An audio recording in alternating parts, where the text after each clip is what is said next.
సాయిరామ్. ఎవరికైనా తీవ్రమైన ఆర్థిక బాధలు ఉంటే సతమతమైపోతూ ఉంటారు. మనసు ఒక పట్టాన ఆలోచించుకొని ఆలోచనలన్నీ ఒకదానిపై నుండి ఒకటి దాటిపోతూ ఉంటాయి. స్థిమితంగా ఆలోచించుకొని పరిస్థితులని అనలైజ్ చేసుకొని నిర్ణయం తీసుకోవటం కష్టతరంగా ఉంటుంది.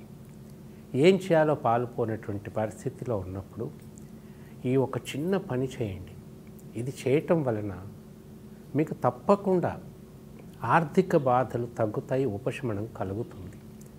ఎంతోమందికి ఎన్నోసార్లు రుజువైనటువంటి సత్యం ఇది. ఏదైనా శనివారం నాడు పొద్దున్నే ఏదైనా మీకు తోచిన మీకు ఇష్టదైవం ఉన్నటువంటి మందిరానికి వెళ్తారు. మీరు వెళ్ళండి. దర్శనం చేసుకొని తిరిగి వచ్చేటప్పుడు అక్కడ ఎంతోమంది కూర్చొని ఉంటారు, బిచ్చం అడుగుతూ ఉంటారు. వాళ్ళకి దానం చేయండి. అది ఏ విధంగా దానం చేయాలో ఒక పద్ధతి ఉంది, చెప్తాను.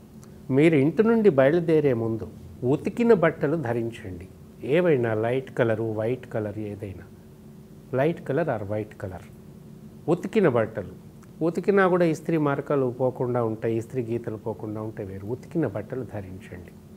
మామూలుగా పంచ కట్టుకొని లుంగి కట్టుకొని లాల్చి వేసుకున్నా పర్వాలేదు, కానీ ఉతికినవి. జేబులో సరిపడా చిల్లర తీసుకోండి, నోట్లు తీసుకోకండి. ఎంతో మీకు మీ శక్తికి తగినంత చిల్లర తీసుకోండి. ఇది అక్కడ దానం చేయటానికి పనికొస్తుంది. ఇంటి నుండి గుడికి ఎట్లా వెళ్ళినా సరే గుడి నుండి తిరిగి వచ్చేటప్పుడు ఇంటికి నడుచుకుంటూ రావటం చాలా మంచిది. నడుచుకుంటూ వెళ్ళి నడుచుకుంటూ వస్తే ఇంకా మంచిది. చెప్పులు లేకుండా వెళ్ళండి. ఉతికిన బట్టలు వేసుకోవాలి, చెప్పులు వేసుకోకూడదు.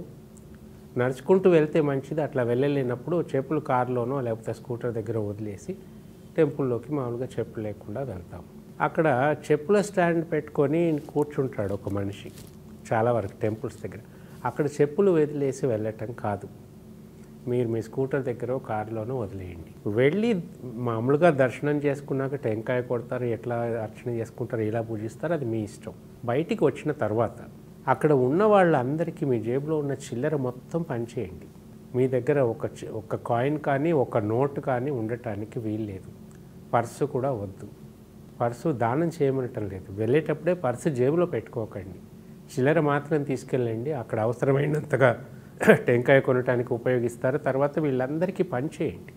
పనిచేసి మళ్ళీ నడుచుకుంటూ ఇంటికి రండి, లేదా ఇంకా వీలు కానప్పుడు ఏదో వెహికల్ మీద మళ్ళీ ఇంటికి వచ్చేస్తారు. ఇది చేసిన తర్వాత ఇటు నుండి ఇటే మీరు ఆఫీస్కి వెళ్ళొచ్చు, మీ ఇంటికి వెళ్ళొచ్చు. ఈ ఒక్క చిన్న పని చేయండి. దీంట్లో ఏమీ లేదు, పెద్ద నష్టమేం లేదు. కానీ ఇక్కడ ఒక నియమం పాటించండి. మీరు బండి ఆపిన తర్వాత అక్కడి నుంచి చెప్పులు లేకుండా వెళ్ళండి. కాళ్ళు చేతులు కడుక్కుంటారు, దర్శనం చేస్తారు, బయటకు వస్తారు.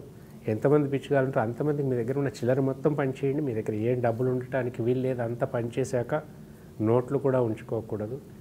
వచ్చిన తర్వాత అక్కడి నుంచి మీరు ఎటు వెళ్తారో మీరు వెళ్ళండి. అంతగా అయితే ఓ పర్సో ఏదన్నా మీకు తర్వాత ఆ రోజు అవసరానికి డబ్బులు ఉండాలి కదా, అట్లాంటి పర్స్ ఏదన్నా ఉంటే కారులోనో స్కూటర్లోనో పెట్టేయండి. వచ్చిన తర్వాత అటు నుంచి మీరు మామూలుగా పనికి వెళ్ళవచ్చు, ఇంటికి వెళ్ళి ఇంటి నుంచి పనికి వెళ్ళవచ్చు, మీ ఇష్టం. ఈ ఒక్క పని చేయండి. చేసినంతసేపు బాబాను తలుచుకోండి. కలియుగ మహామంత్రమైనటువంటి హరే కృష్ణ కృష్ణ కృష్ణ హరే హరే, హరే రామ రామ రామ హరే హరే అనే మంత్రాన్ని మననం చేసుకోండి. ఈ ఒక్క చిన్న క్రియ చేయండి. ఈ నెక్స్ట్ వచ్చే వారం లోపల జరిగేటటువంటి విషయాలు గమనించండి ఎలా ఉంటాయో. ఒకవేళ ఈ వారం రోజుల లోపల మార్పు కనపడింది కానీ చెప్పుకోదగినంత గొప్ప మార్పు కాదు అంటే కొంత రిలీఫ్ వచ్చినట్టు మీకు. ఆ వచ్చే వారం కూడా అట్లాగే చేయండి. మళ్ళీ మీకు తప్పకుండా గొప్ప రిలీఫ్ ఉంటుంది, బెటర్ రిజల్ట్స్ ఉంటాయి. ఈ పని చేయమని మీరే ఇంకొక 10 మందికి చెప్తారు. చేసి చూడండి, మంచి ఫలితాలు పొందండి, 10 మందికి చెప్పండి. వాళ్ళు బాగుపడితే ఆ పుణ్యమంతా మీకే. సాయిరామ్.